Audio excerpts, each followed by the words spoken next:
to this talk by Aurelian Craiutu, and thank you all for being here. There will be a brief reception after the talk, so thank you all for being here. Let me say just a few things about Aurelian. He is a very productive scholar, and let me just run through some of the numbers, and then I'll get to some of the substance about his various books. I've known Aurelian for many years, although it's been several years since we last interacted before this opportunity came along. I was on the faculty. My name is Ken Vickers, by the way. I'm the interim chair of political science. We overlapped for 2 years. My last 2 years at Indiana University were Aurelian's first 2 years at Indiana University. Aurelian took his PhD at Princeton University, and he, after Princeton, was at Duke University for a short time, and then started his tenure stream career at University of Northern Iowa. Indiana hired him away from Iowa, and he's been at Indiana ever since. At Indiana, he's involved in lots of different kinds of things. He's an adjunct faculty member in the American Studies program, the Lilly School of Philanthropic Studies. He's affiliated with the Ostrom workshop. Many of you will know of Eleanor and Vincent Ostrom.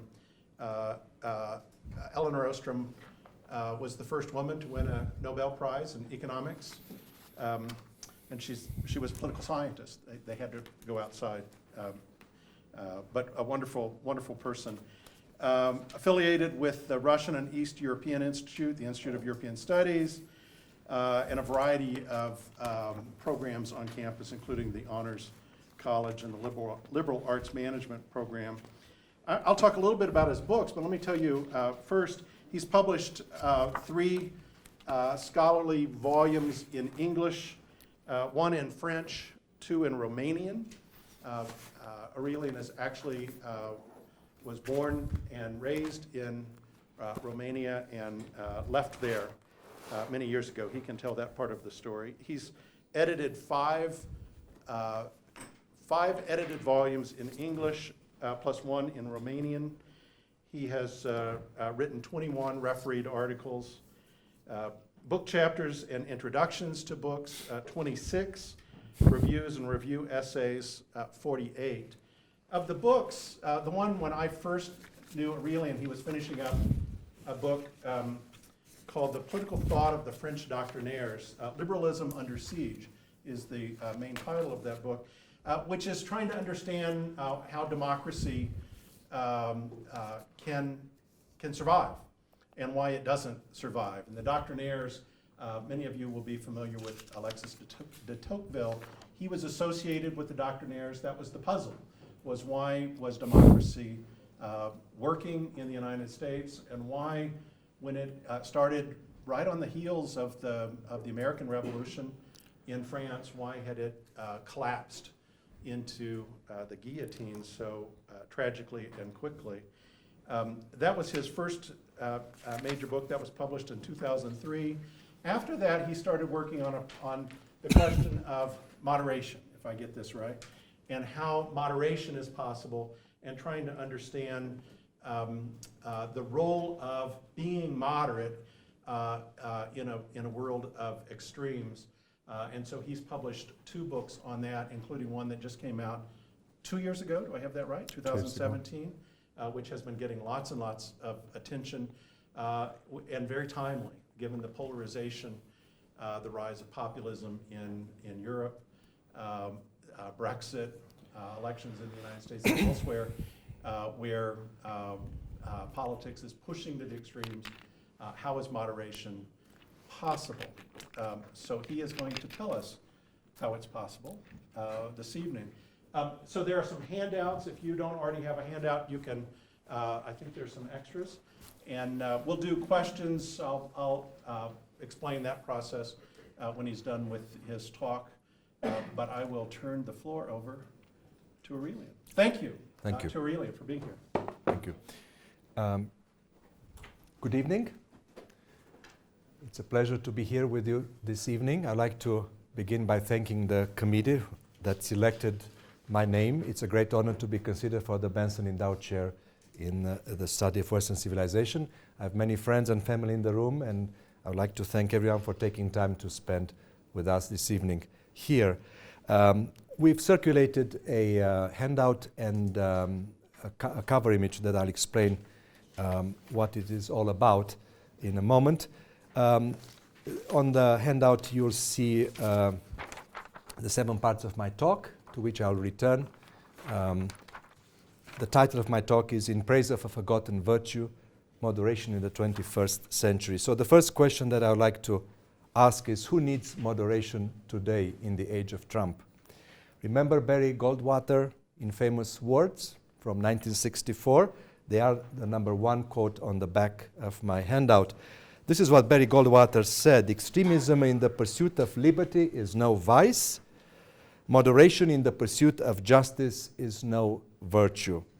Well, it's a good quote, but it was not a good electoral slogan, because Barry Goldwater, after uttering these words in 1964, went on to score a big loss at the polls against LBJ. At first sight, the present moment does not seem to be ripe for moderation. It's an understatement, any more than the 1960s when Goldwater uttered these words.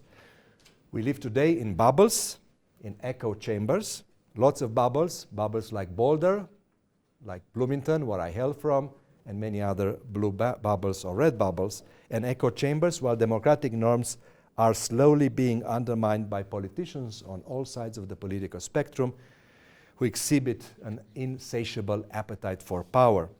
Writing about moderation, or even worse, trying to practice this virtue, which I do not, or even giving a job talk on moderation, may seem to be a self-defeating course of action. But is this really the case? As a political theorist who has been researching this elusive virtue for over a decade, I've learned at least 2 important things that I'd like to share with you about this virtue. First, moderation never makes, or very rarely makes, the headlines in our cable news world, and it is inconspicuously absent from the agenda of many politicians and many parties around the world. We know who the lions and the foxes of the world are. The lions, those who use force, and the foxes, those who use cunning to achieve their goals. But the moderates, who are neither foxes nor lions, rarely appear on our radar screens. Academics have tended to stay away from moderation as well. I do not want to give the impression that there are no books on this topic. In fact, there are perhaps quite a few, too many, I would say, but not the right kind. Let me give you an example. Searching on Amazon.com, always a good place to search a scholarly pursuit here. I've discovered some titles that sounded like From Alcoholism to Moderation.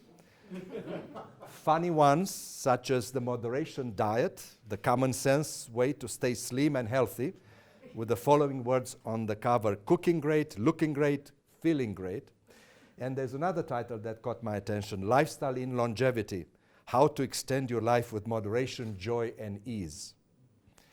One could even purchase a nice poster entitled Moderation, featuring a lake and a few rocks placed in a thinking posture. And there were also some depressing titles, such as The Dead Center, Clinton-Gore Leadership, and the Perils of Moderation. And there was even a worse one: Enough is Enough, a biblical call for moderation in a consumer-oriented society. There were no titles about political moderation about 15 years ago. There was one happy title that I could find convincing enough to make me want to work on moderation. That was Jefferson and Wine, a model of moderation. Since I like both Jefferson and good French wines, I thought moderation would be a subject worth studying in further detail, and this is how I came to study this subject. Now, leaving jokes aside, the second thing that I learned was that the conventional image of moderation as a weak and ineffective virtue deserves to be challenged and revised in our age of polarization. This is easier said than done, for writing about moderation often amounts to a silent condemnation to solitude and marginality. It is not as appealing as writing about justice or about domination, and there are risks associated with writing about moderation.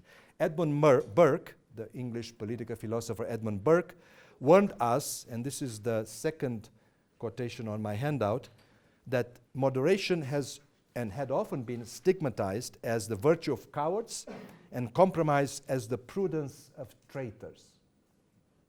Who wants to be a coward? Who wants to be labeled a traitor?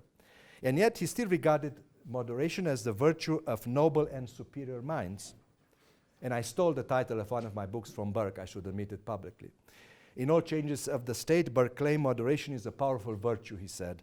It is a disposing, arranging, conciliating, cementing virtue. Now, one may wonder why Burke's defense of moderation seems so alien to many of us today. Don't we need this virtue in our political world, the foxes and lions? Wasn't John Adams right when he admitted that, this is the fourth quotation on my handout, without moderation, every man in power becomes a ravenous beast of prey? If so, why is it the case that moderates have become a sort of endangered species in dire need of protection? We need an EPA regulation to save moderates from extinction. Can we do anything to this effect? To find the answers, I propose that we follow on the following questions for today's lecture. What does it mean to be a moderate voice in political and public life? Number one. Number two, what are the principles underlying moderation, if there are any? What do moderates seek to achieve in society, and how do they differ from more radical and extremist minds? And finally, assuming moderation is a virtue that we need today, what are the chances of moderation being a winning rather than a losing card at the beginning of the 21st century? So I'd like to start with the skepticism towards moderation, because I think it tells us a lot about this virtue. It is no secret that moderation has gotten a bad image lately. We live in a world of fake news and alternative facts on all sides of the political spectrum. Many of those who are running for office today are running in a climate dominated by hyperbole and ideological intransigence, and they work hard to distinguish themselves from those very few who still want to work across party lines and seek to strike reasonable and timely compromises. Compromise itself is a dirty word. Moderates have been victims of gerrymandering and public insults. They've been challenged in primaries by opponents who campaigned by stressing purity and litmus tests, my way or the highway. As a result, moderates on both sides of the political spectrums have been losing ground slowly but certainly. This may be a sign of the times, but I think it should unsettle us, since our democratic institutions depend on politicians exercising common sense, moderation, and restraint. Perhaps the most surprising thing about this bad image of moderation is that it is an old concept. I have not invented it. It is an old concept with deep roots in classical political thought and in various religious and philosophical traditions. Christianity, Judaism, Confucianism all have a place, and Islam have a place for moderation. And yet it is still surrounded by misunderstanding and suspicion. For many, for some, or perhaps for many, it is an unappealing word that carries the connotation of weakness, timidity, and indecisiveness. A moderate cannot be strong, firm. It has to be weak, timid, and indecisive. Moderation on this view can be practiced only by soft-hearted individuals, unable to hold firm opinions and make strong decisions. Others equate moderation with opportunism of the bad sort and see it as a synonym of mediocrity. According to this second view, moderates lack moral principles. They are wishy-washy, flip-floppers, in other words, and endorse dubious compromises, and they end up defending an unsavory type of center devoid of substance. If one is brave enough to truly believe in something, this opinion goes on to affirm, one cannot and should not be a moderate. And this is the fifth quotation on my handout. It comes from a well-known conservative radio host, Rush Limbaugh, who said this: by definition, moderates cannot be brave. They don't have opinions. Brave moderates, great moderates in American history, show me that book. Well, I've tried to write by now 2 books, and I still go on in an immoderate way to prove that this is the view that I want to attack and contradict. Now, Rush Limbaugh's words, caustic words, remind us that moderation is an inconspicuous virtue prone to understatement. And I think that they force us to admit that it is difficult to be enthusiastic about a virtue which seems to lack charisma, carries the connotation of small-mindedness and Philistine dullness, as Nietzsche would want us to believe. Another opinion is that moderation can be never truly radical and democratic enough. because it lacks a clear moral and political compass. According to this claim, which I take seriously, moderation amounts in practice to endorsing the status quo and condoning willingly or unwillingly various forms of injustice in our world, or a deceptive form of modus vivendi. Those who embrace such an objectionable form of moderation, it is claimed, do not really care about addressing injustice and reducing inequalities. And this was the moderation of the white man criticized by Martin Luther King Jr. in the letters from the Birmingham jail. And it's a serious criticism of moderation. Now, the skepticism and reluctance to theorize about moderation has several causes that we need to address. Any student of moderation need to address. One of them is that moderation is a vague virtue, and that's what most people believe, too imprecise to study carefully in a scholarly manner.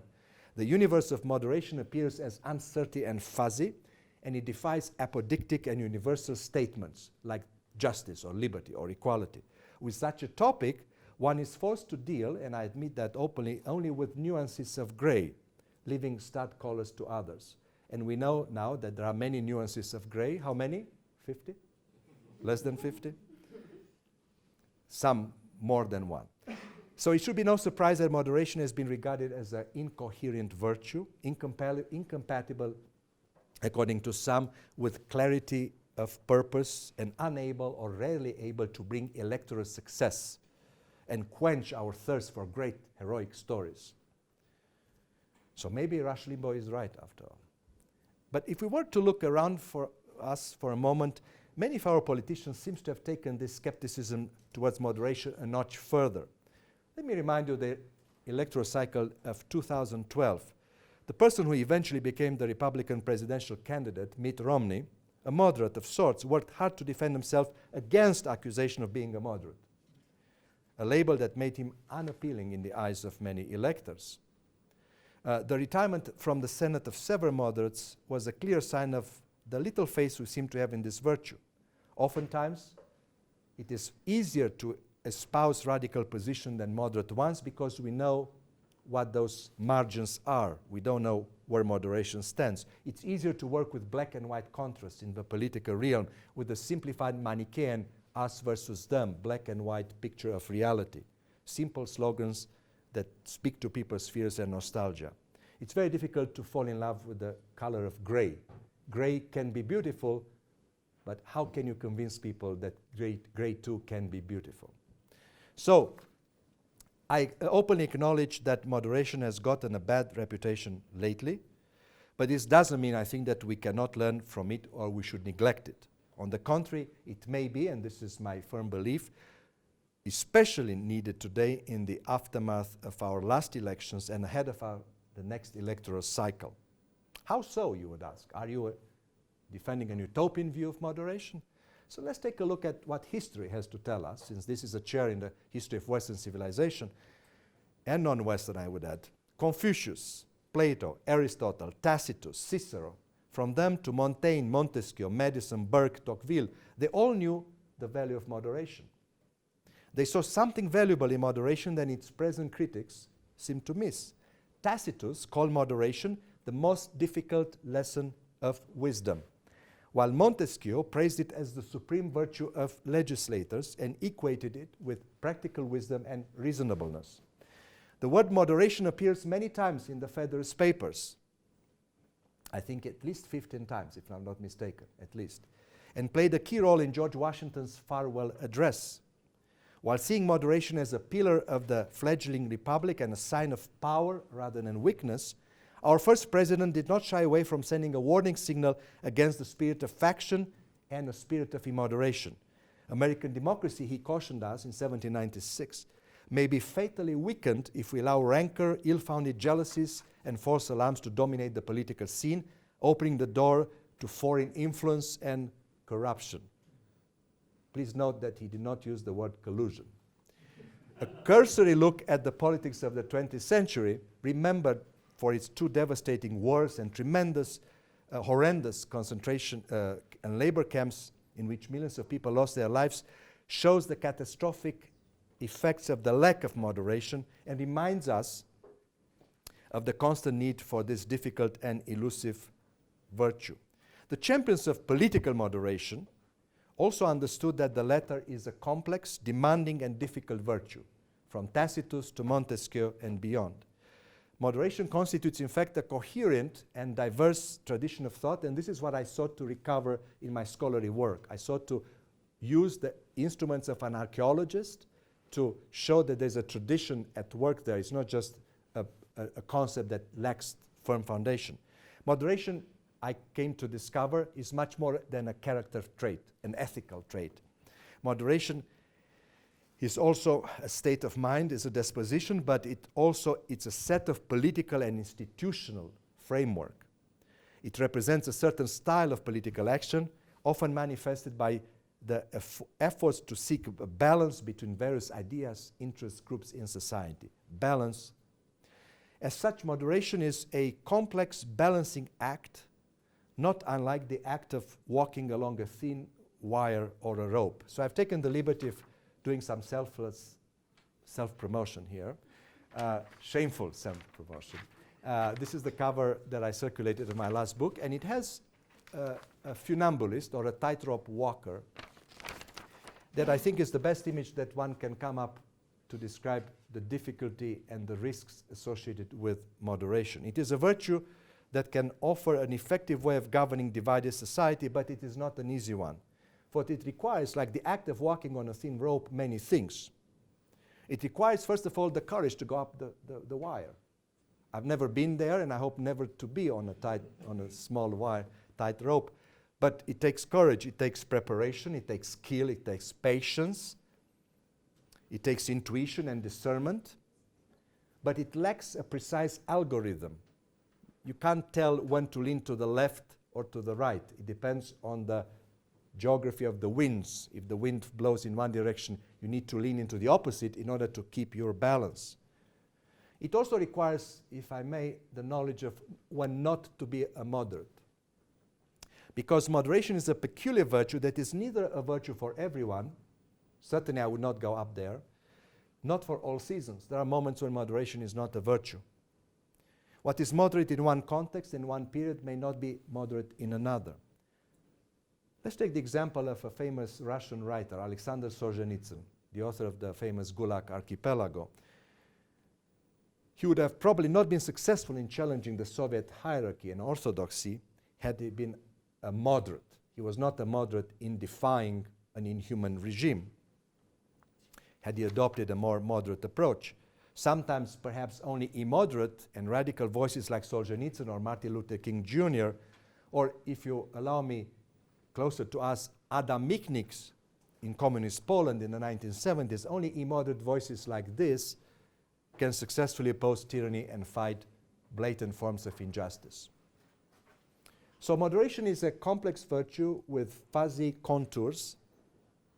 So you might want to ask, what is then the mentality of those who put moderation first? Which is the fourth point on my agenda here. So I would like to argue that in many respects moderates are similar to the tightrope walkers who must be extremely careful to retain their balance and sense of direction in order to avoid falling. I forgot to note that for these funambulists who go up, there's only one way forward. I was told you can go backward on the rope, but I've not seen it done. You have to have a sense of how you go forward in spite of the adversities that one is facing. So it's important to stress that moderation is a fighting virtue that has both an ethical side, the famous golden mean, as described by, among others, Aristotle in the Nicomachean Ethics, as well as an institutional, constitutional component, which is illustrated by the concept of moderate government in the works of Montesquieu and the Federalist Papers. Moderate governments are those that seek to place power in different hands and create a system of checks and balances, countervailing powers that prevent power from being abused. Moderates share a steady preoccupation with political evil and seek to avoid extremes of cruelty, anarchy, and civil war. They tend to keep the lines of dialogue open and reach out to their political opponents in order to preserve the fundamental values of their communities. So there's a vision behind that. It's not just opportunism. To this effect, they reject an all-or-nothing approach. Winner-take-all mentality is not the moderate mentality, and always keep an open mind, accepting new evidence and arguments on all sides, including the side of their opponents. So far from being a synonym of soft-mindedness, timidity, and hesitation, this type of moderation, the moderation of Abraham Lincoln, the moderation of George Washington, is a fighting, courageous, and nonconformist virtue that refuses the litmus test of ideological purity and opposes zealotry in all of its forms. True moderates, I want to affirm tonight, are eclectic spirits whose strong and energetic form of moderation thrives on partisanship. It doesn't suffer from it, and does not search for a cozy political consensus on divisive issues. Moderates do not seek a cozy consensus on divisive issues. This type of radical moderation radiates openness and generosity towards others and refuses to practice political vendettas, my way or the highway. In other words, moderates, as I understand them, moderates from Washington and Madison to today's, the few ones that exist in the world today, do not see the world in Manichaean black and white terms. They do not divide the world in axes of evil, forces of the good or light, as opposed to agents of evil and darkness. And they refuse the posture of prophets. They endorse an ethics of responsibility as opposed to an ethics of absolute ends, to use a famous distinction coined by Max Weber. Sometimes this involves, as I said, significant personal risks and costs. So if we are to look for a single word to characterize many, though perhaps not all of the moderates, I would like to describe them as trimmers, concerned with preserving the balance of the state. Moderates trim between the extremes in their effort to seek to keep the sheep of the state on an even keel. This is the original nautical meaning of trimming. And this is the 8th quotation on the back of my handout. This is what Marquis of Halifax wrote in 1684 in a beautiful essay called The Character of a Trimmer. This innocent word trimmer signifies no more than this, that if men are together in a boat and one part of the company would weigh it down on one side, another would make it lean as much to the contrary. It happens that there is a third opinion of those who conceive it would do as well if the boat went even without endangering the passengers.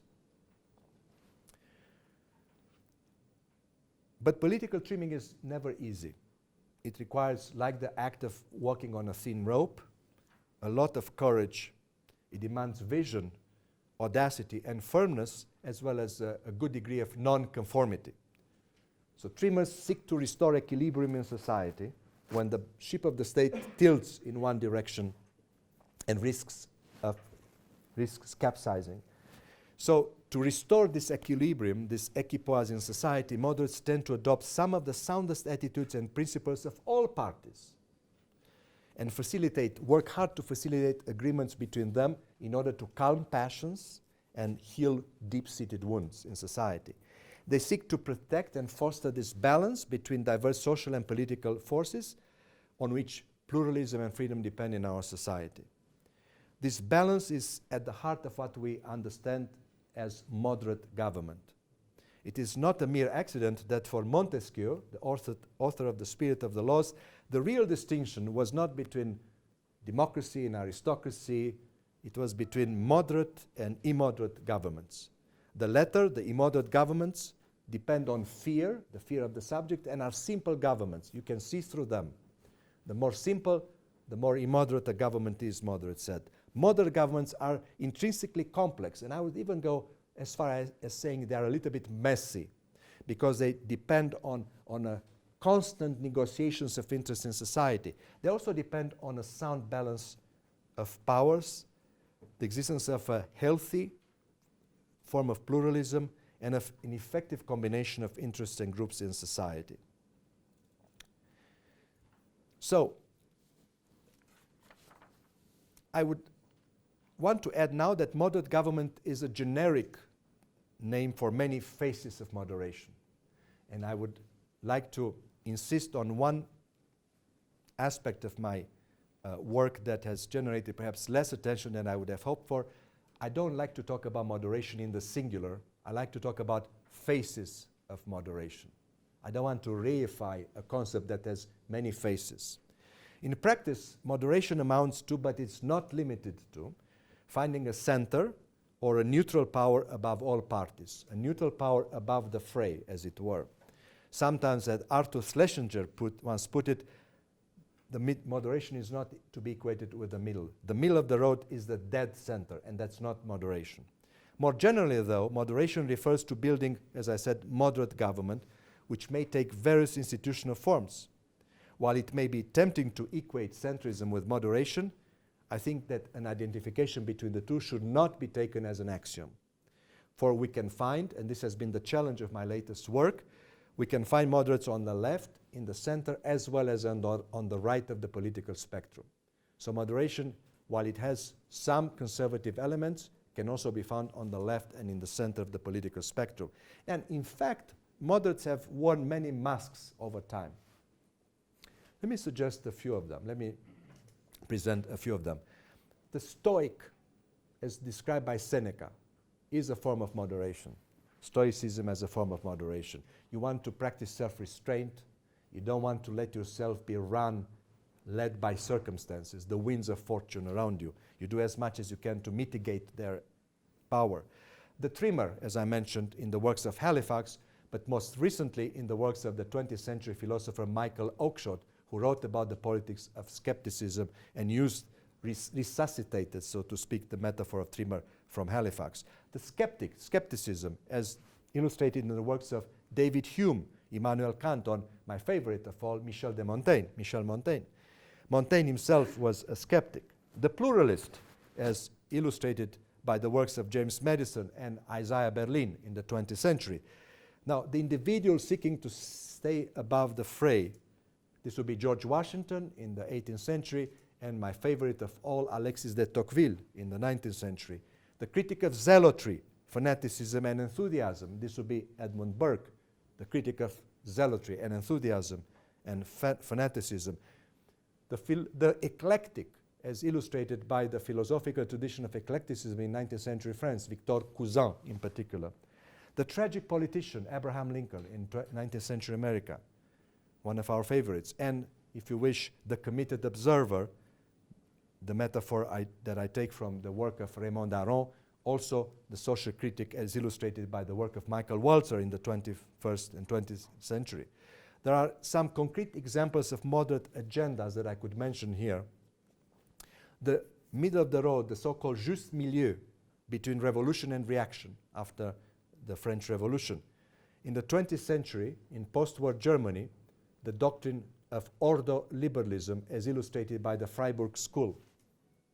In Sweden, social democracy as a middle ground between pure free market capitalism and full state socialism. I should add that Sweden is the only country I know of that has a so-called moderate party that was founded in 1904. It's a party that has been quite successful at the polls. And the New Deal in the United States, if you wish, could be seen changing what is to be changed as a moderate agenda between the two. There were also political movements that have claimed in practice to follow the principles of moderation. The Prague Spring movement of 1968 was described by Czech writer Milan Kundera as a revolt of the moderates. The Solidarity movement in Poland came up with a wonderful oxymoron, the self-limiting revolution, a revolution that is self-limiting, and that was in the works of Adam Michnik and his friends. The Charter 77 in the former Czechoslovakia, and the doctrine of the power of the powerless in the works of Václav Havel, and the doctrine of the third way in the United Kingdom under Tony Blair. I'm tired of listing all of these agendas here. I've done it just in order to convince the more skeptical among you that there is more that meets the eye. But you would want to know what are the benefits of moderation. I haven't had time to go over all of this, and this is an eclectic list of things. Some may not be as clearly moderate as the others, but there is something I would like you to think about when we look at the benefits of moderation. What are those benefits of moderation? Well, in my view, and I would like to have a conversation with you, and I hope that a forum like the Benson Center would promote such opportunities in the future. The greatest advantage of moderation is that it is not an ideology with fixed contours. It is not an ideology. It is much more at the same time than the golden mean between the extremes. Having political opinions, the French sociologist Raymond Aron once said, is not a matter of embracing an ideology once for all.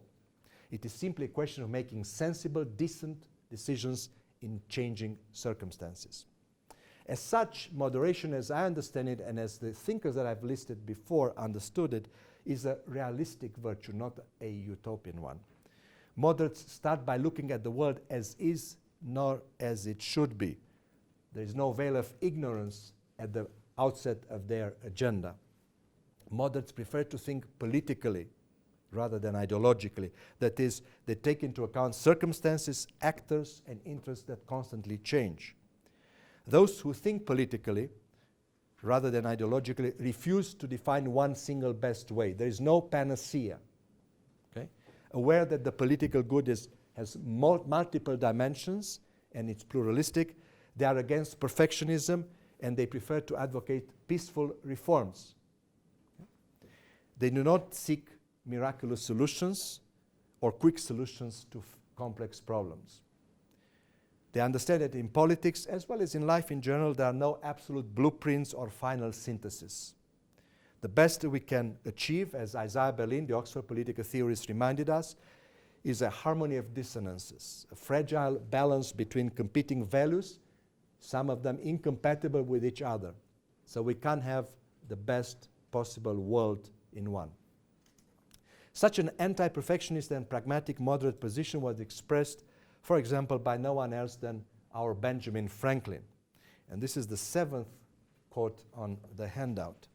When asked about the new constitution that was drafted in Philadelphia in 1787, he opined.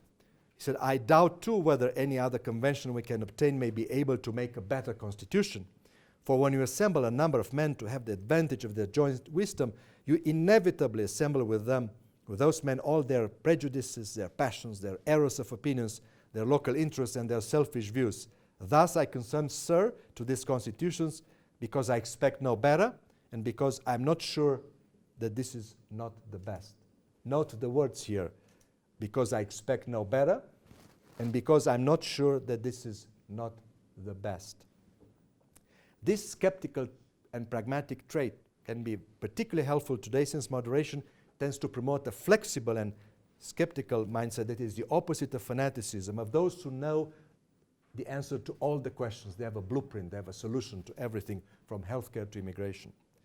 It can make us able to correct our mistakes and make us better prepared to engage in difficult but necessary trade-offs. Politics is about making difficult trade-offs between various difficult values and principles. In other words, this quotation from Franklin should remind us that we have the right to hesitate, to compare, to balance in each situation according to the limited knowledge and information that we dispose of. We shouldn't be ashamed of saying we don't know. We don't know whether this is the best. The best that can often be done as a general rule is not to strive for perfection, but to try, again in Isaiah Berlin's wise words, to maintain a precarious equilibrium that could prevent the occurrence of desperate situations, of intolerable choices. That is the first requirement for a decent society. Note that Berlin doesn't talk here about a just society. It is a stepping stone towards a just society, but first we need to achieve a decent society. The larger goal for many moderates is to defend precisely this decent society that depends on the existence and maintenance of pluralism of ideas, principles, and interests. There's a second major benefit of moderation that stems from the fact that it has affinities, as I intimated earlier, with different political traditions. Moderates of various persuasions exist, as I said, on all sides of the political spectrum. So in light of this inherent heterogeneity, moderation can accommodate a wide range of political ideas, views, and forms of government. And I see this flexibility as one of its advantages because it allows moderates to get things done where others with a more perfectionist cast of mind following a rigid ideology may fail to achieve. As such, moderation might be particularly relevant, surprisingly so, and important in our post-ideological age, when all political doctrines and ideas seems to have lost their contours, sharp contours, and new forms of extremism are on the rise. What moderates share in common is a unique and precious quality that distinguishes them from their opponents. They tend to feel in a strange way and understand well the opposite sides of life. And this ability of feeling the opposite sides of life gives them a panoramic view of politics that other more rigid minds seem to lack. Third, moderation can promote civility and compromise. Now, we talk a lot about civility these days, and very good books have been written recently on civility and compromise, but the more we write about them, the less we have of them.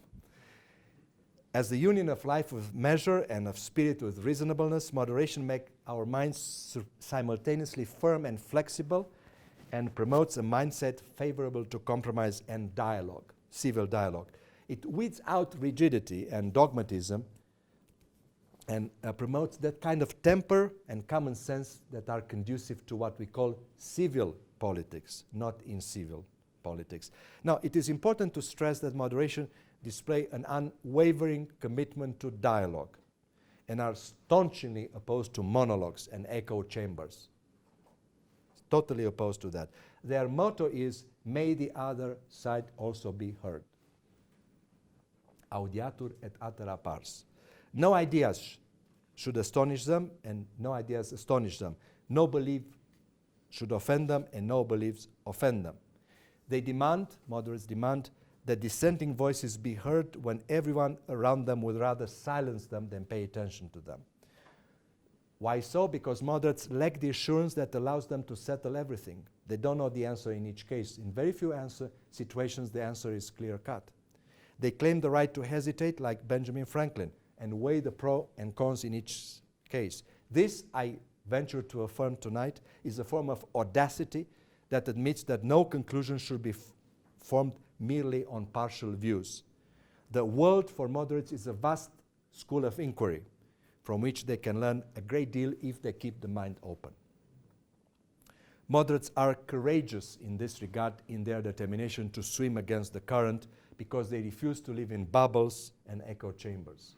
This is the greatest danger to our liberties in democratic societies. To the monologues carried out in these echo chambers, they prefer a civil and robust dialogue, a vigorous but civil confrontation in public realm with those who oppose their views. Now, as such, moderation is a difficult virtue, but it is a distinctively human virtue that protects us against one of the greatest sins that we all commit every now and then, the sin of becoming self-righteous. Moderation teaches us self-restraint and humility. Let's read the words of a wise judge, Judge Learned Hand. This is the 10th quotation on the handout. When he was asked, what is the spirit of liberty? This wise judge, Learned Hand, answered, I cannot define it. The spirit of liberty is the spirit which is not too sure that it is right. The spirit of liberty is the spirit which seeks to understand the minds of those men and women. The spirit of liberty is the spirit which weighs their interests alongside its own without bias. This spirit of liberty is equal and similar to the spirit of moderation. It is based on the conviction that others may be wrong, but nonetheless are entitled to voice and share their views in a public and civil manner, and that we stand to learn something important even from their and from our own mistakes, if we are wise enough to be able to correct them in due course. Moderation is like the art of conversation, another art that we seem to have lost in our post-ideological age. We live in a world dominated by dialogues of the deaf. But the art of conversation requires a talent for speaking, but also a talent for listening, a talent for keeping silent, along with a good sense of irony, courtesy, that are needed to prevent futile quarrels and violent episodes. It also requires, allow me to add this, a sense of humor. Moderates do not take themselves too seriously. If you see someone that always frowns, that never smiles, that seems very self-assured, you can be sure that something is wrong there. Finally, moderation can also serve as a significant normative stance in the fight against various forms of fundamentalism, because, as I said earlier, it has a universal appeal across border and continents. There's something in all these traditions, from Christianity to Judaism and Confucianism and Islam, idea that safety lies most of the time in taking the reasonable middle course, by seeking a moderation, a balance between deficiency and excess, between too little and too much. The assumption is that we can taste the joys of life in abundance only if we are temperate in our desires and pursuits. So it's time to conclude, but the question that I left for the conclusion is the hardest one. And I would need your help to answer it. Is moderation, in spite of everything I've said thus far, can it be a losing or a winning card? What about today? What chances does moderation have in a climate of increasing polarization and partisanship? History was supposed to end in 1989, so did Francis Fukuyama tell us, after the fall of communism emboldened many to proclaim the victory of liberal democracy. What happened, one could ask? What are those golden days of post-1989? Today our liberal democracies in both the US and Europe are not in such a great shape. My colleagues in political science are making big money writing books about how democracies die, how liberalism has failed. So let's return to our original question: who needs moderation today? Perhaps we can rephrase it. What kind of moderation might we need today in our hyper-polarized world? We certainly don't need the bad moderation of the white man denounced by Martin Luther King Jr. in his letter from Birmingham jail. That was a recipe for cowardice and injustice. That's off the table. We don't need any form of moderation that closes its eyes and condones blatant forms of injustice. What we need instead, and I was trying to convince you in my short talk tonight, is a muscular and radical form of moderation that does not call for an illusory form of partisanship, a fuzzy center in which we'd be expected to hug each other and kind of dissolve our differences. It's not a moderation that would ask for safe spaces, lucrative solutions, and trigger warnings. The moderation that we need today is a radical form that trims between the extremes without making imprudent concessions between them. It consists, if I may say so, in affirming one's opinions boldly, firmly, and with civility, while opposing all forms of rigidity, fanaticism, and ideological intransigence. My heroes tonight are George Washington and Abraham Lincoln, and it is their moderation that I recommend to you. It is a moderation that combines prudence and self-restraint with a sense of proportions and firmness of character. And you can find those in both Washington and Lincoln. This bold type of moderation respects opposing ideas while challenging them, firmly but without zeal, without hatred, without desire for revenge. It refrains from attacking persons, it refrains from issuing prescriptions, enforcing litmus tests, my way or the highway, or condoning any form of violence. It is a form of moderation that asks probing questions and challenges received dogmas with a mixture of, yes, irreverence and humor. It is a little bit of like the Socrates gadfly character. As such, it has nothing in common with the weakness often ascribed to moderates. Moderation is a virtue for courageous minds only. Such an audacious type of moderation does not accept half measures when it comes to defending our democratic norms of life in common. So I should like to end by quoting the words of a courageous intellectual, which I take the liberty of adding to the list of models that I would like to present to you tonight. He endorsed a form of radical moderation in dark times and might serve as a model for us today.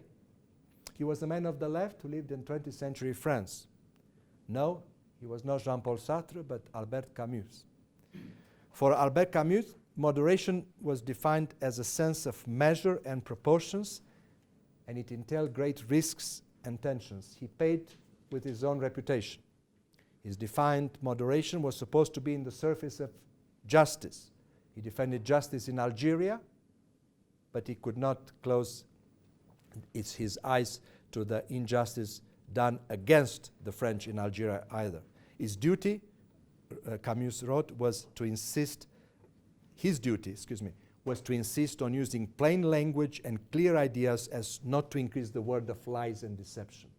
If something is white, we should call it white. If something is red, we should call it red. We shouldn't use words to deceive ourselves. Camus thought, and this is the epigraph of my book, that our world does not need tepid and lukewarm souls.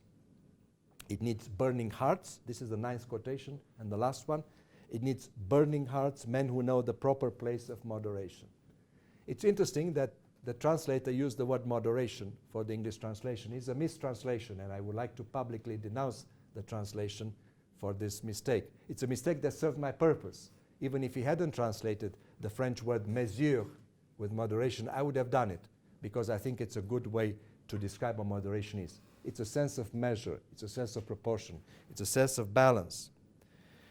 Moderation is a source of strength, not of weakness, as it was for Camus. It is the guiding principle of good government and decent society. This was true in 1944 when Camus wrote these moving words.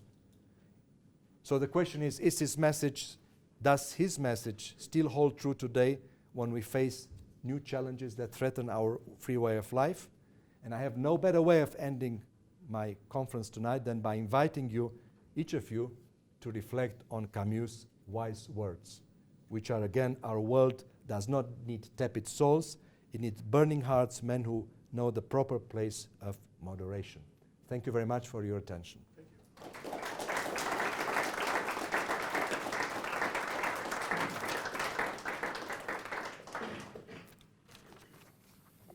So I'm going to employ the Graham-Audi rule, which is I'm going to ask you to raise your hands if you'd like to ask a question. I will give you a number based on the order in which I see your hands.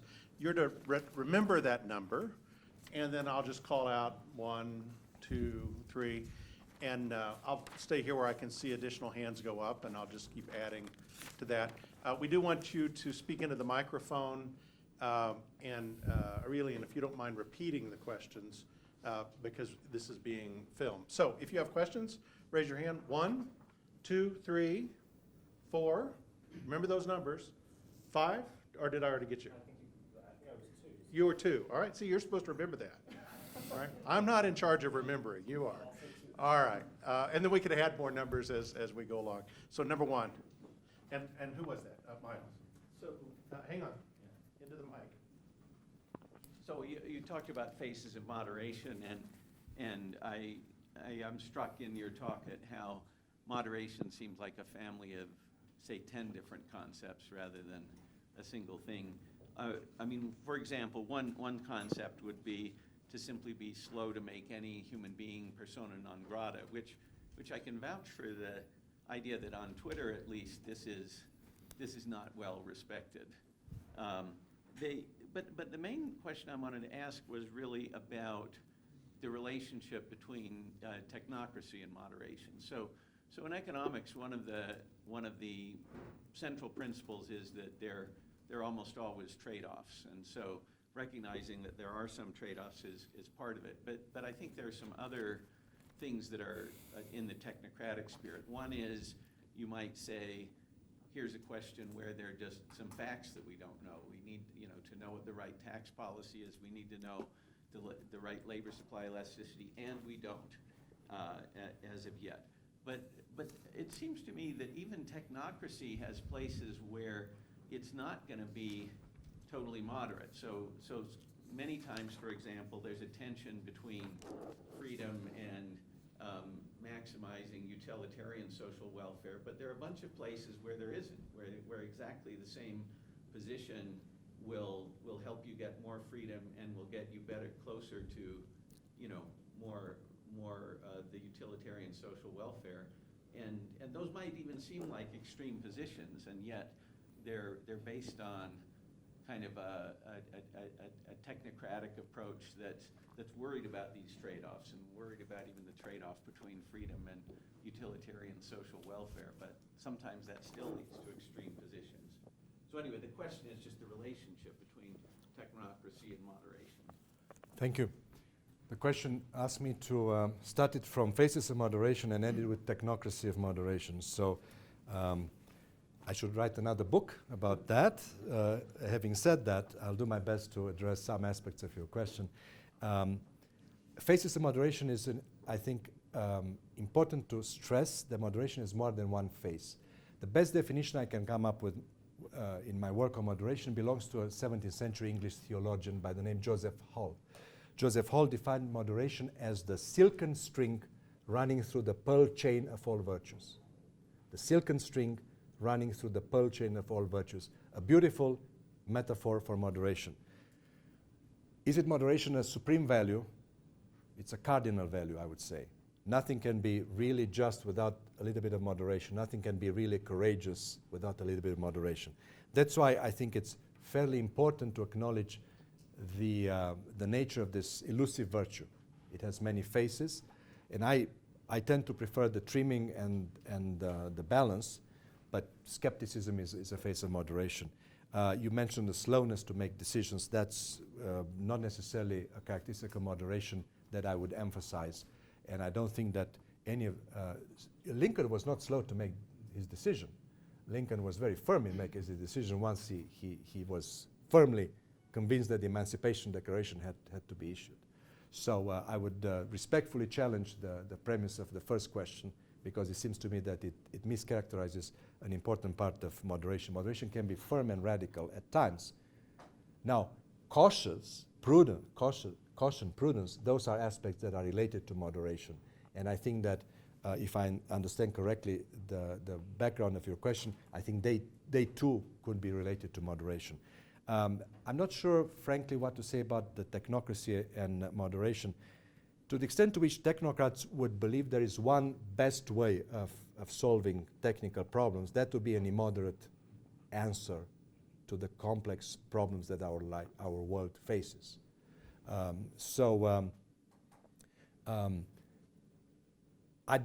don't mix with technocrats because that's not my cup of tea, but I met some of my colleagues who are very much in love with games. So instead of teaching Aristotle and Plato, they like technology to teach the games. Allow me to be skeptical of this approach while I allow them to continue doing their game.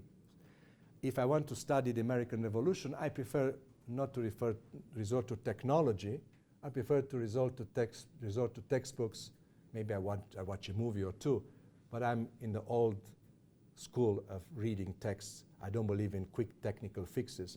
I think that it's a good motivational aspect for our teaching purposes, but I would not believe that technology solves our problem for educating our children, our students today, in the way that some of my colleagues do. It's a respectful disagreement that I have with though. I was tempted once, and I was invited to go to a school that teaches how to use these games. One day, maybe when I'm older and less enthusiastic about my teaching, I will go there. But until then, I stick to what I believe in, which is reading great books. Now, technocracy has a secondary danger that I see, which is the danger of self-righteousness. We know the answer to these questions. We can fix this, quick fixes, and I don't think that would be the way to go about solving some problems. And we can talk about concrete issues like fixing healthcare today. See, the beauty of talking about healthcare is that I know very little about it, but I know how not to talk about it, which is finding quick fixes that will be technological in their essence. You need to look at what the world offers around you and try to figure out, what works, what doesn't work. Anyway, that would be one answer. Thank you. So first, I have a few doubts about your characterization of moderation, and if I grant you that, I want to ask you about some of the background conditions that are necessary to cultivate it. So first, I'm less familiar with Oakeshott or Burke, but in Aristotle and Plato, moderation doesn't seem to be what you're describing. Moderation is almost exclusively has to do with the body, and in fact, in Plato's Republic, it's the only virtue granted to those of bronze and iron soul. So it's a very low virtue, has very little to do with the intellect. And my reason for doubting your characterization is the following. Almost every danger you've talked about is more tied to an intellectual failure. So it looks more like what you're actually arguing for is wisdom. So the fanatics, it's not like the fanatics as if they give you a good roadmap, they actually can get there, and they just say, oh, it's very costly.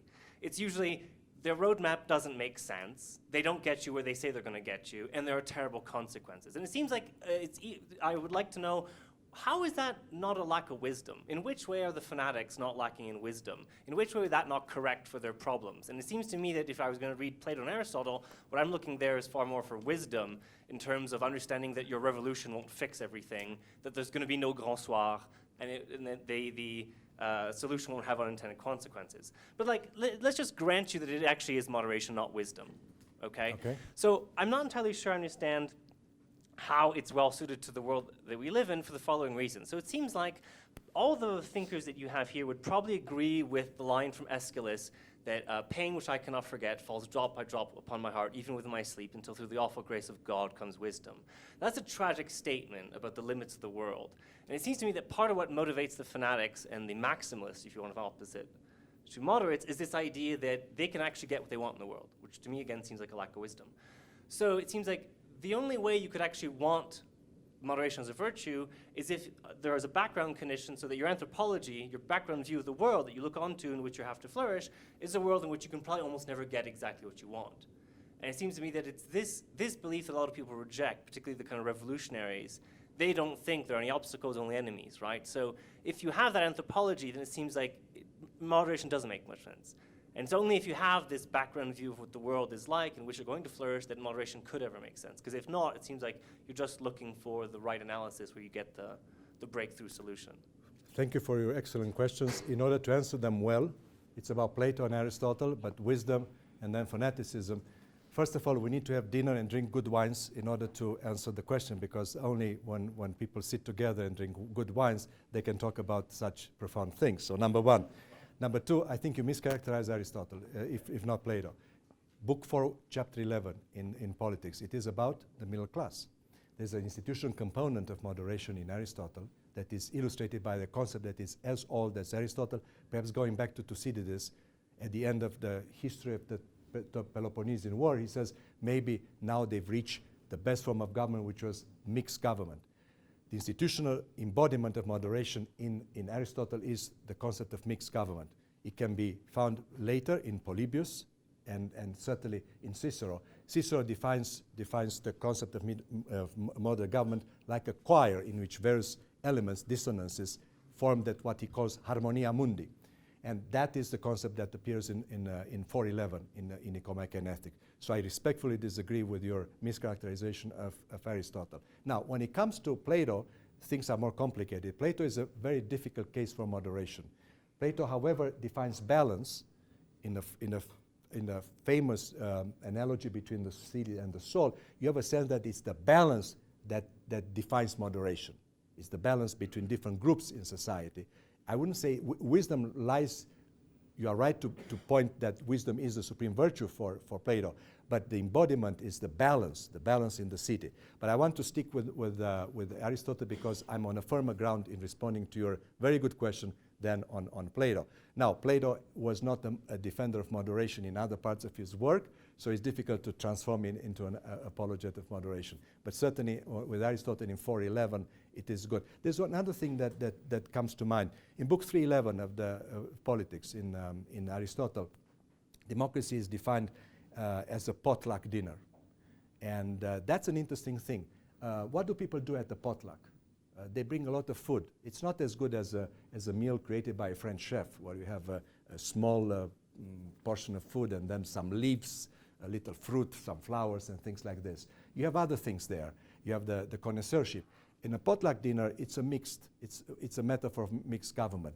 People get food, they share some things in common, but it's not going to be perfect. That's the definition of mixed government that I would prefer to work with in this. So it's an embodiment of the concept of moderation. The concept of mixed government has a long-standing tradition that goes comes as far as close to our age. The Federalist Papers defend the form of mixed government, whatever one thinks about it. It's not in the old tradition of combining aristocracy, monarchy, and democracy, but there's a lot to speak about that, I would say. Now, when it comes to the fanatics, what I'm strange as it may seem, I'm fascinated by the fanatics, not by the moderates. So when one reads Dostoevsky's The Possessed, the Devils, one is fascinated not by the moderates. There aren't that many there. One is fascinated by the radicals, the fanatics there, the ones who have a blueprint for the world. And I think this is what I highlight in my responses to the people who... Some people actually think that a little bit of fanaticism is good for our democratic politics.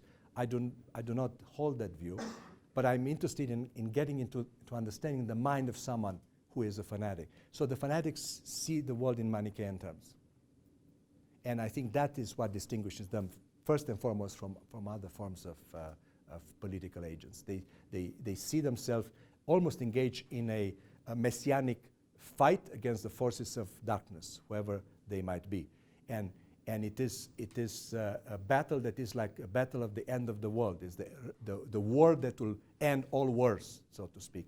And when the stakes are that high, I think politics loses the connotations of not a game, but of this constant negotiation that is based on give and take, compromise, and things like this.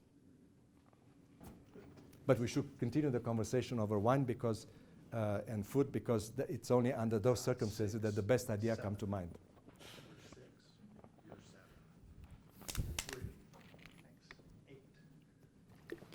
Thanks, Aurelian, for this really interesting and thought-provoking talk. I can tell you that I will not be sleeping tonight thinking about these things. I wrote down my question so that I can increase the chances of posing it in a more coherent way. So, as unsexy and as prone to criticism, moderation is as a virtue, as unstrategic as it may seem as a vehicle to achieving short-term gains, isn't it the ultimate institutional response, inescapable, and I emphasize the word institutional, isn't it the ultimate institutional response, inescapable in the context of how any conflict caused by extremism eventually gets settled? Think about examples from history, the outcome of the American Revolution, which was fought against the unchecked and uncheckable power of a monarch, was a new system of checks and balances, constraining the power of government. The result of the climax of the era of nationalism and chauvinism, World War II, was institutions such as the United Nations and the European Union, which were created to facilitate coordination, interdependence, and peace.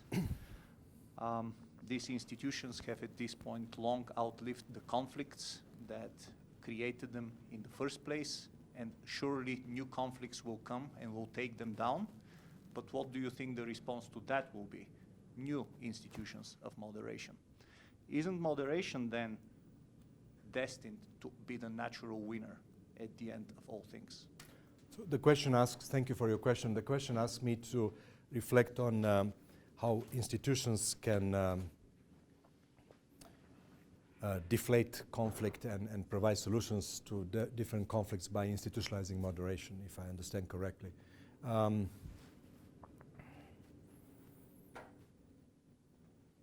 One of the things I've tried to do in my work in the last few years is to put together a team of people studying moderation. I forgot to mention this at the beginning.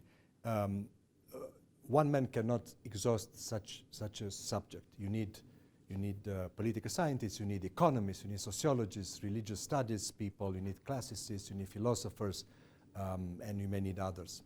If I leave anyone out, I apologize. One of the things that I'm not good at is how to think about institutions and bringing the institutional aspect of moderation beyond what I've said in response to your question about mixed government and others.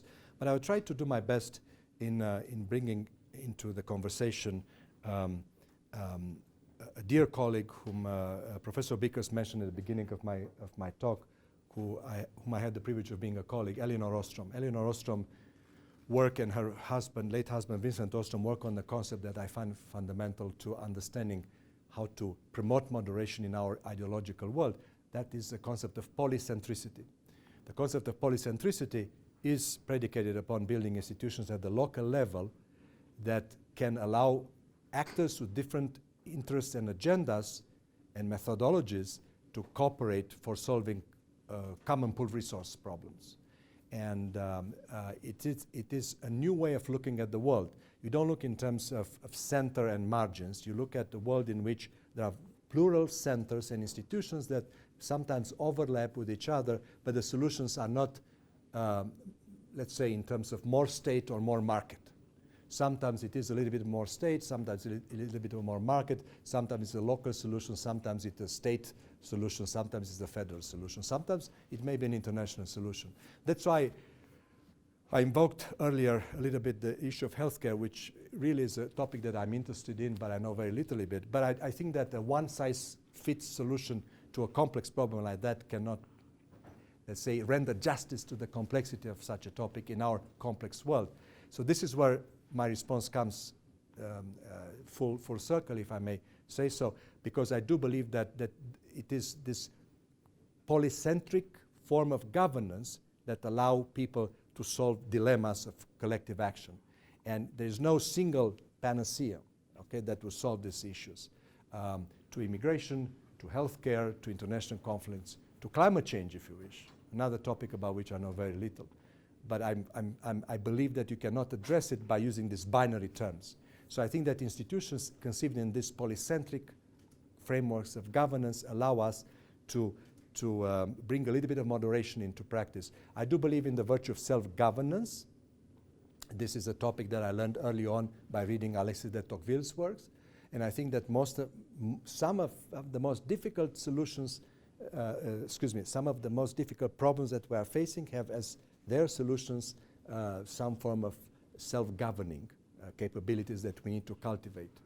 I'm not sure what I could say more than that in response to your complex question. So number 4, let me ask, let's moderate the length of our questions and not go to the extreme of long questions. Sometimes it's important to be immoderate. Because we have lots of questions in the queue and I don't want to run out of time. So maybe my question will be the longest question. Professor Craiutu, I would like to ask you about the last skeptical of the 20th century, Émile Cioran. Was he a moderate thinker or not? And also, the interwar group, Oxford group, they started as a moderate group, but we know what happens then. So my question, starting to the French war measures, who's the tailor? Who decide what's the limit to the left, what's the limit to the right of the moderation? Here on the cover of your book, we see his limits. But in a real life, what are the limits of the moderation? Thank you. Émile Cioran was not a moderate, and we know he was a great writer, one of the Nietzsche of the 20th century, if you wish, but he was anything but a moderate in politics. He regretted the mistakes of his youth, so we have a clear example of someone who didn't believe in the virtue of moderation. That's pretty clear. In this regard, he actually followed in the footsteps of Nietzsche. Nietzsche believed moderation is a recipe for bland moral, soft moralism, bland attitudes, and so forth. Who takes the measure for that? I think it's very important for people to have a sense of it's based on individual judgment in many cases. That's why I think the next chapter of my work will take me into the direction of studying political judgment. What does it mean to say that someone has good, sound political judgment? I'm personally interested in that, since I don't believe I have good political judgment, but I don't believe many people have good political judgment. But how do I go about ascribing political judgment to one or the other? So I think it's a sense of proportion that comes from experience, one's experience. It comes from the circumstances in which one lives. It comes from wisdom. I mean, some people are wise and they find their measure easily. Some people have the difficulty of finding measure in their private lives, in their public lives, and so forth. So I think it's a combination of all three. 5? I don't remember if there was a 5. That's why I went straight to 6, just in case I had misremembered. Colleen, I think you're 6. I thought it was 7, but I'll take 6. Well, if I'm mistaken, forgive me. Aurelian, thank you very much for the excellent talk. I have a couple questions. The first is just real quick. Do you think there's a difference between political moderation and prudence? Are they the same thing, or is there a difference? But the question I really want to ask has to do with, one way to say it would be take the example of Neville Chamberlain and Winston Churchill. Chamberlain thought he was being the moderate one.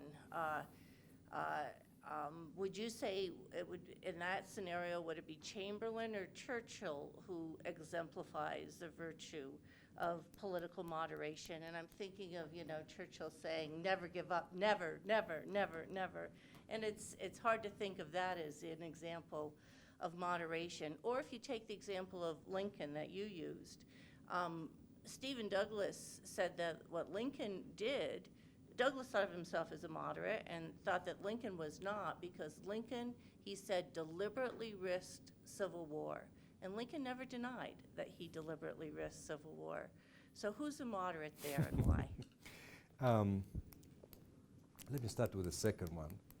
It's always good to ask two questions. The second one is about compromise and rotten compromises, as I would rephrase it. The first one is about the relation with prudence. It's pretty clear with the benefit of hindsight that Chamberlain's compromise was a rotten compromise because it allowed a dictator to take over and wreck the lives of millions over the entire world. So with the benefit of hindsight, at the time it was plausibly seen as a solution for containing Hitler. So it's easy to be a prophet after the fact. But it has to be said that there's a sense in which a rotten compromise is a compromise with someone who would erode, in all likelihood, erode the democratic norms, would unleash violence, and would destroy the life of millions. So it was predictable for many that Germany was on a course to self-destruction and war in 1938. And I think that has to be said with the benefit of hindsight.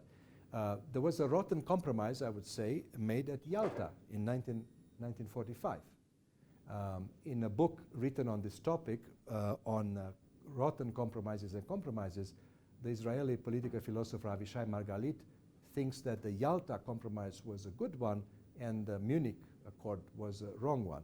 I respectfully disagree with Avishai Margalit on this issue. I think both were rotten compromises. The second compromise was made with a dictator that created as many victims, if not more, than Hitler did during the war. So both, in my view, are rotten compromises. What's a good compromise? It's a compromise that Lincoln did, to come back to your question, up until to a point. Lincoln understood that you had to oppose the extension of slavery into the Western territory, but be firm on that. But at the same time, he understood that he could keep the Union only if it let the slavery in the Southern territories unchanged up to a point. But there was that moment when things changed, and he became a radical in issuing the Declaration of Radical Moderate in the Declaration of Emancipation. Excuse me, I'm tired. I've been speaking since 8 o'clock this morning. The prudence question is a great question, and in a way it brings me back to your question about there's an element of prudence in Aristotle. Nicomachean Ethics, Book 6, I think, is the locus classicus for studying prudence. It's about political judgment as well, taking the right decisions in the right circumstances and according to the right actors. And there is another qualification that I forget now. So that is difficult. What prudence lacks, in my view, is the institutional embodiment of moderation. Moderation can be found in a mixed government, in the balance of powers and so forth. Prudence, I don't see that as much as moderation. So I would say, in my understanding of moderation, it's a more complex and encompassing concept than prudence. Prudence is more of a personal trait, whereas moderation, you have all of these things that kind of coalesce together in this tripartite scheme that I tried to present earlier. Yep. Thanks. Yeah, so I was thinking about some of the things you said when you were characterizing moderates in general, so things like realistic, reasonable, non-utopian. They don't seek miraculous solutions. They don't seek quick solutions to complex problems, prudent, and so forth. And I guess what I was wondering is, do you think there's a test or a principle that I can apply to determine whether a particular political figure counts as a moderate prior to my first deciding whether I agree with them. So I'll give two quick examples, but my concern is going to be there are pretty clear cases of people who I think are generally acknowledged not to count as moderates, but the people who agree with them will think that they have all these characteristics that you're describing, and the people who disagree won't. So one quick example would be in the context of the current set of Democratic candidates for the nomination. I think it's pretty widely acknowledged that Bernie Sanders wouldn't count as a moderate. So I think like a test for what counts as a moderate would run into problems if Sanders came out as a moderate and Biden came out as an extremist or something. But I guess what I'm thinking is, if I agree with Bernie, then I'm going to think like his health care plan is reasonable, it is realistic, it's just doing what other countries have successfully done. He is prudent, he opposed the Iraq war, he's not looking for quick solutions to complex problems. It's a simple problem. Health care is a right, it's not a commodity to be distributed by market forces. So I think if I agree with Bernie, I'm going to think he has all these characteristics that that characterize as a moderate. On the other hand, if I disagree with Bernie, then yeah, I'm going to say like his healthcare plan is totally unrealistic. He doesn't understand how markets work, et cetera, et cetera. And then in the other direction, I think Ronald Reagan was pretty widely recognized as not, like a Rockefeller Republican or a Ford Republican. At least at that time, that was considered not a moderate form of republicanism. But I guess I sort of worry about the same thing. Like if I agree with Reagan, I think he's got a very realistic understanding of, the limits of the ability of the government to modify markets, a very realistic understanding that, the Soviets will only listen to power, and so on and so forth.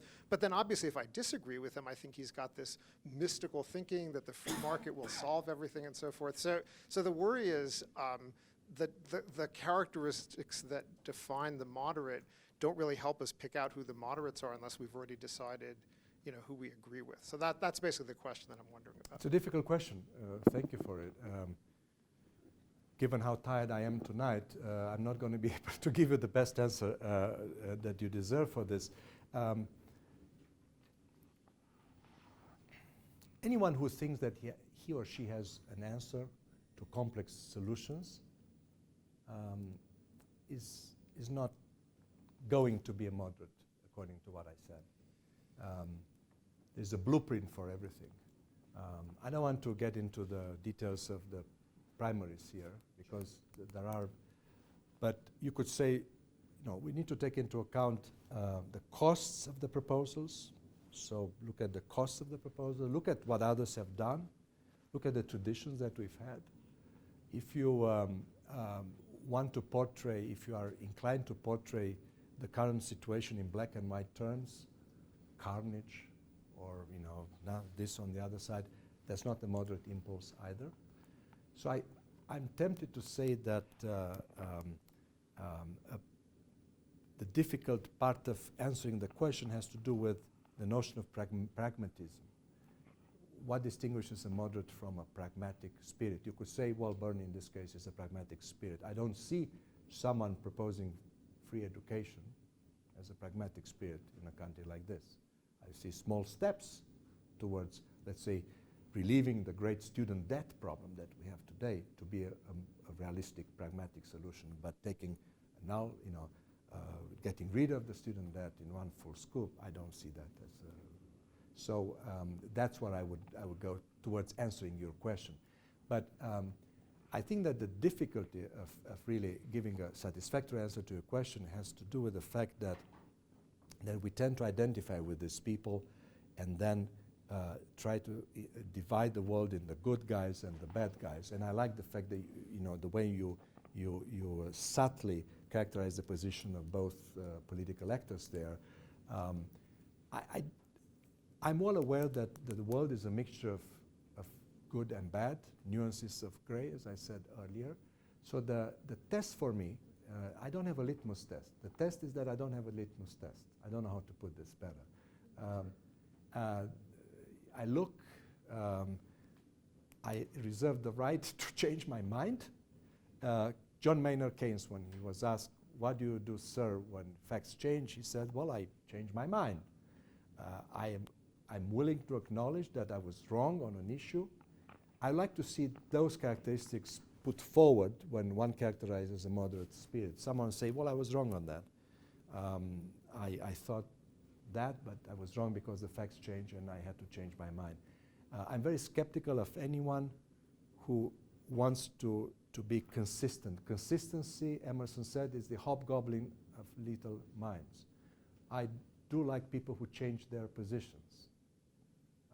I don't like to be right all the time. This is what a moderate would say in response to you. Is he an opportunist? Maybe. I like the word opportunism. There's nothing wrong with being opportunistic. Seizing the opportunity is a good definition for opportunism. It's not seeking short-term benefits or profits at the expense of the common good. So good opportunism and bad opportunism. Number 8. Was there a number 8? Yes.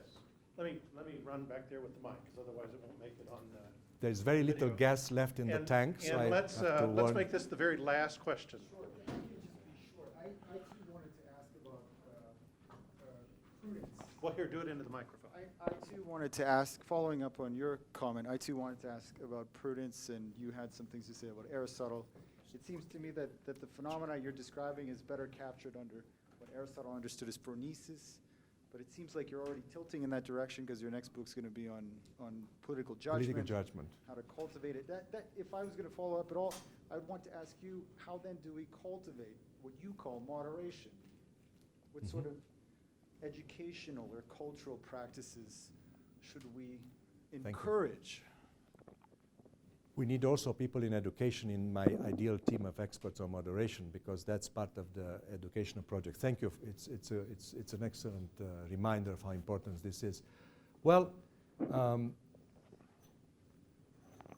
are little steps that we can take. I don't have an educational plan in this regard, but if you invited me to think about it, I would like to invite to think together on this. So what we can do, for example, is to create a foray like this one, provided by the Benson Center, but others, in which we would encourage people to come and defend the position from 2 different perspectives. I would love to have someone tonight giving a lecture on why moderation is not a virtue, and then you would decide who has the better argument, if there is such a thing as a better argument. I would like to cultivate an arena for civil disagreement on issues that are deeply divisive, such as gun control, immigration, abortion, healthcare, and so forth. We need to cultivate that. We need to allow people to to present their views. They don't have to expose anyone. To present their views in a civil way, but learning to live with disagreement. I would encourage people to live outside of their comfort zone. I would love people to learn how not to live in bubbles. It's very important to teach our students, our colleagues, precisely to cultivate and socialize with those with whom they can disagree respectfully, civilly, but strongly. That's why in Plato's Symposium people disagree, but there was a convivial atmosphere.